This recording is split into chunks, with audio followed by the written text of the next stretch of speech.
Benjamin, mon ami, c'est le résultat des travaux lévitiques que nos ancêtres ont toujours respectés. Et nous bénissons ce jour où Dieu Tout-Puissant a fait don au peuple iranien, en votre personne, d'un enfant hors du commun, pour qu'à ce moment difficile de son histoire, il le conduise grâce à un génie et une intelligence sans pareil, d'une époque d'ignorance et de malheur à une ère de lumière et de splendeur.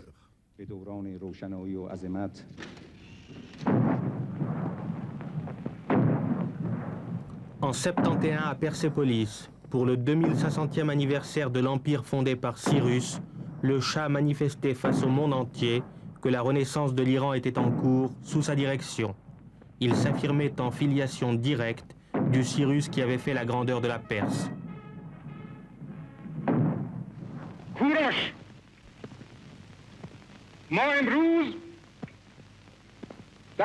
Cyrus, aujourd'hui nous sommes réunis autour de ta dernière demeure pour te dire « Repose en paix, car nous veillons ».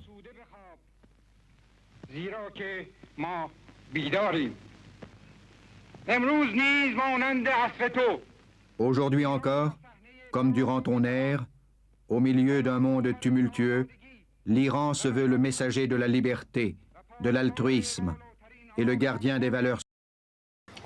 La plupart d'entre vous ne comprennent pas ce qui s'est passé en 1971 à Persépolis et ce qui s'en suivra. Les descendants de Nimrod fondront sur l'Iran, la Perse moderne. Il avait raison, le Shah d'Iran avait entièrement raison. Il n'est pas évident et aisé à quiconque de comprendre les travaux de Daniel, le prophète. Contrairement à ce que pense Donald, je ne suis pas un leader. Je n'ai pas à dire aux humains ce qu'ils doivent faire, quelles actions qu'ils doivent mener, qu'est-ce qu'ils doivent penser, quels sentiments ils doivent porter. Je ne suis pas là pour ça. Je suis là pour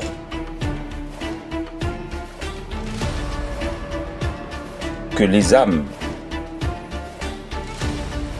qui appellent la source voient le rayon de lumière qui part depuis Adam jusqu'à nous.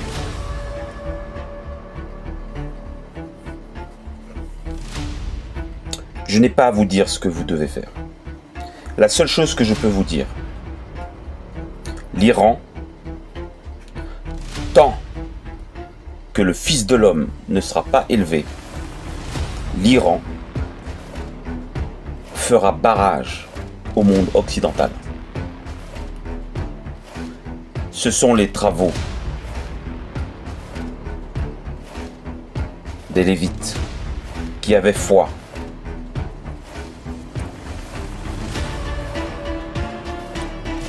Et que les membres éminents de la tribu de Juda ont toujours respecté, dont le roi Salomon.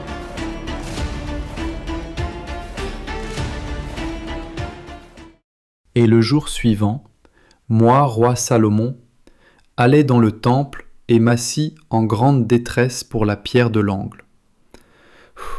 Et quand j'entrai dans le temple, l'outre qui contenait le démon Épiphas se tint droit et marcha à peu près 7 pas et tomba alors sur son embouchure et me rendit hommage. Et je m'émerveillai que même dans la bouteille, le démon avait encore pouvoir et pouvait se déplacer. Et je lui commandai de se tenir droit, et l'outre se leva et se tint sur ses pieds par son souffle. Et je le questionnai, disant : « Dis-moi, qui es-tu ? » Et l'esprit dedans dit : « Étant le démon appelé Éphipas qui est en Arabie. » Et je lui dis : « Est-ce ton nom ? » Et il me répondit : « Oui, à la volonté de qui m'importe peu, j'allume et mets à feu et à sang. Et je lui dis, par quel ange es-tu en échec? Et il me répondit, par Dieu le seul gouverneur qui a autorité sur moi, voire d'être entendu, par celui qui est né d'une vierge et cloué sur un signe par les Juifs, que les anges et les archanges vénèrent. Il me met en échec et affaiblit ma grande force, celle que m'a donnée mon père Bélial. Et je lui dis, que peux-tu faire?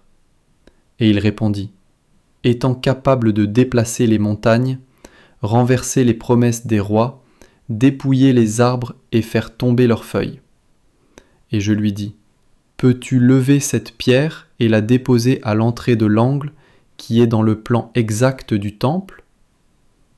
Et il dit, pas seulement lever cela, ô roi, mais avec l'aide du démon qui préside sur la mer Rouge, je vais aussi amener le pilier d'air et le mettrai là où tu fléchiras dans Jérusalem. Disant ceci, je pressai l'outre et elle devint dégonflée d'air et elle se plia. Je la plaçai sous la pierre qui se souleva vers le haut au-dessus de l'outre. Et l'outre monta les marches en portant la pierre et la déposa au bout de l'entrée du temple.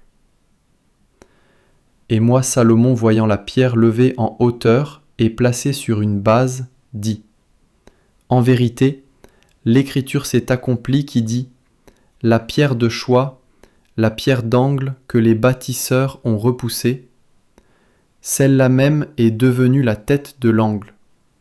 Car ce n'est pas moi qui l'ai permis, mais Dieu que le démon serait assez fort pour soulever une si grande pierre et pour la déposer à l'endroit que je souhaitais.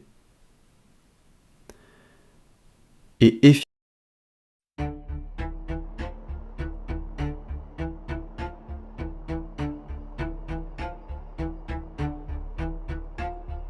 après 7 jours m'ayant rappelé la lettre d'Adarès, roi d'Arabie, moi, le roi Salomon, j'appelai mon serviteur et lui dis, « Selle ton chameau et prends une outre de cuir et prends aussi la bague que l'ange Michael m'a remis. Va en Arabie, à l'endroit où un esprit démentiel souffle, et là prends ton outre et la bague que Michael m'a remis. Mets-la au-dessus de la bouche de l'outre, devant le passage de l'esprit. Quand l'outre sera gonflée, alors tu comprendras que le démon y est. Noue rapidement la bouche de l'outre et scelle-le par sécurité avec la bague que l'ange Michael m'a donnée. Attache-la prudemment sur le chameau et apporte-le-moi de ce côté. Si en chemin il t'offre or ou argent ou trésor en retour de le laisser aller, vois à ce qu'il ne te persuade pas, mais arrange-toi sans la promesse de le relâcher. Et alors, s'il te pointe des endroits où sont or et argent, marque ces endroits et scelle-les de cette bague et apporte-moi le démon. Et maintenant va et fais de ton mieux. » Alors le jeune fit comme il fut prescrit, et il prépara son chameau et déposa sur lui l'outre, et partit pour l'Arabie. Et les hommes de cette région ne crurent pas qu'il serait capable d'attraper l'esprit démoniaque. Et quand l'aube vint, le serviteur se tenait devant le souffle de l'esprit, déposa l'outre sur le sol, et l'anneau à la bouche de l'outre. Et le démon souffla au milieu de l'anneau dans la bouche de l'outre et alla en soufflant dans l'outre. Hâtivement, l'homme se leva et serra fort de sa main la bouche de l'outre, dans le nom du Seigneur Dieu des armées, et le démon resta dans l'outre. Et après que le jeune séjourna 3 jours dans cette terre pour être mis à l'épreuve, et que l'esprit ne souffla plus contre cette ville, tous les Arabes surent qu'il avait enfermé l'esprit en sursis.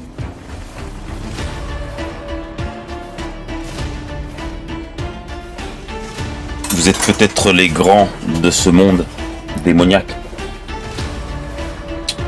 Mais je peux vous assurer une chose. Vous jouez dans la cour des grands.